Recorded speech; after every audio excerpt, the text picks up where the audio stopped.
Movie review of the goat life. ఈ సినిమాకి audience only 2 categories ఉంటారు. ఎయిదర్ ఈ సినిమా బీభత్సంగా నచ్చుతుంది లేదా అస్సలు నచ్చదు. ఎందుకో మాట్లాడుకుందాం. ఫాస్ట్ పేస్ మూవీస్ ని ఎంజాయ్ చేసే వాళ్ళకి అండ్ దాంతో పాటు 2 గంటలు ఫుల్ టు ఫుల్ ఎంటర్టైన్మెంట్ కావాలి అని అనుకునే వాళ్ళకి ఈ సినిమా మాత్రం రాంగ్ ఆప్షన్. లేదు, కొంచెం ఓపిక ఉండి పేషెన్స్ ఉండి మలయాళం సినిమాలు అలవాటు ఉండి స్లో పేజ్ అయినా పర్లేదు బట్ మేము ఒక సినిమాటిక్ బ్రిలియంట్ ఫిల్మ్ ని చూడాలి అని అనుకుంటే మాత్రం ఈ సినిమా ఖచ్చితంగా నచ్చుతుంది అండ్ పిచ్చి పిచ్చిగా ఎక్కుతుంది కూడా. What a film and what a film. Brilliant performances and brilliant breathtaking visuals. మధ్యలో నిద్ర వచ్చింది, ఫ్రాంక్గా ఒప్పుకుంటా. మీరు కనుక ఆ క్యారెక్టర్స్కి కనెక్ట్ అవ్వకుండా స్టోరీకి ప్రాపర్గా స్టిక్ అవ్వలేకపోతే మాత్రం, అంటే మధ్యలో పేషెన్స్ చాలా కావాలి, అక్కడ కనుక మీరు పేషెన్స్ కోల్పోయారు అంటే మాత్రం ఈ సినిమా మీకు అస్సలు నచ్చదు. నేను థియేటర్లో ఫిల్మ్ చూస్తున్నప్పుడే సగం మంది పడుకున్నారు అండ్ ఇంకో పక్క ఇన్వాల్వ్ అయ్యే వాళ్ళు ఇన్వాల్వ్ అయ్యారు. 2 కేటగిరీ ఆడియన్స్ ఉంటారు ఈ సినిమాకి. సో మీరేంటో మీరే డిసైడ్ చేసుకోండి. Coming to the performances, Prithviraj గారు అయితే చంపేశారు అసలు.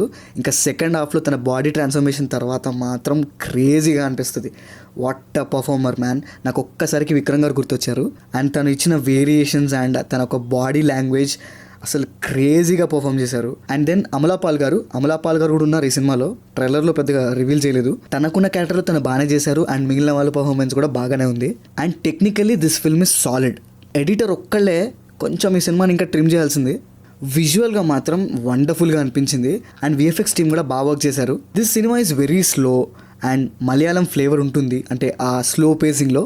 సో మీరు అది తట్టుకోగలనంటే మాత్రం ఈ ఫిల్మ్ని ఖచ్చితంగా ట్రై చేయండి, మీకు చాలా బాగా నచ్చుతుంది.